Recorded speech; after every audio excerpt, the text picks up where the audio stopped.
कालच माननीय मुख्यमंत्री यावर बोललेले आहे. पोलिसांचा तपास कडक चालू आहे. या प्रकरणाचे सर्व आरोपी जिथे जिथे असेल तिथं पोलीस अटक करतात आहे.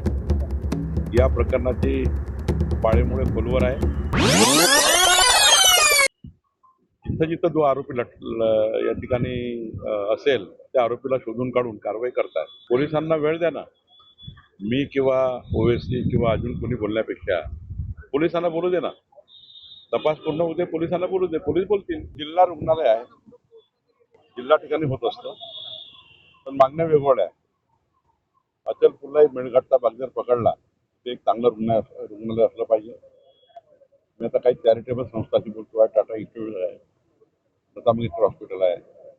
राज्यातल्या काही चॅरिटेबल इन्स्टिट्यूटला आम्ही मागणी करणार आहोत की बाबा, म्हणजे विनंती करणार आहोत की अचलपूर सारख्या दुर्गम भागामध्ये काही हॉस्पिटल दिलं पाहिजे.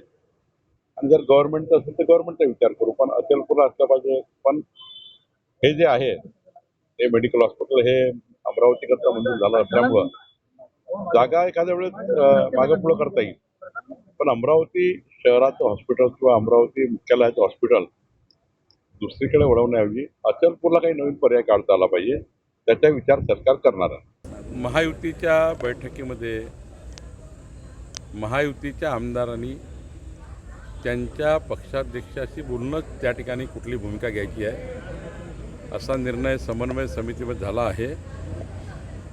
एकनाथ शिंदेजी पुढील निर्णय करतील, कारण बच्चू कडूबद्दल काही त्यांना काही भूमिका असतील तर त्या एकनाथ शिंदेजींनी मांडतील. कारण समन्वय समितीचा हाच निर्णय आहे की कुठल्याही आमदारांनी, महायुतीच्या आमदारांनी किंवा महायुतीच्या कुठल्याही नेत्यांनी महायुती संदर्भात काही बोलायचं असेल तर आपल्या पक्षनेत्याला विचारून बोलायचं आहे. त्यामध्ये पोलिसांच्या संपूर्ण जोपर्यंत फॉरेन्सिक रिपोर्ट आहे, जोपर्यंत पोलिसांची कारवाई पूर्ण होत नाही तोपर्यंत पोलिसाच्या तपासात बोलणं काही योग्य होणार नाही. शासकीय जिल्हा रुग्णालय असेल तर जिल्ह्यात होतं, जिल्हास्थानी होत असतं, पण अचलपूरला एक रुग्णालय झालं पाहिजे याचा विचार सरकार करता आहे. मी विचार करतो आहे की काही मोठ्या प्रमाणावर ज्या चॅरिटेबल संस्था असतात, टाटा इन्स्टिट्यूट आहे, लता मंगेशकर आहे, अशा इन्स्टिट्यूटशी बोलू.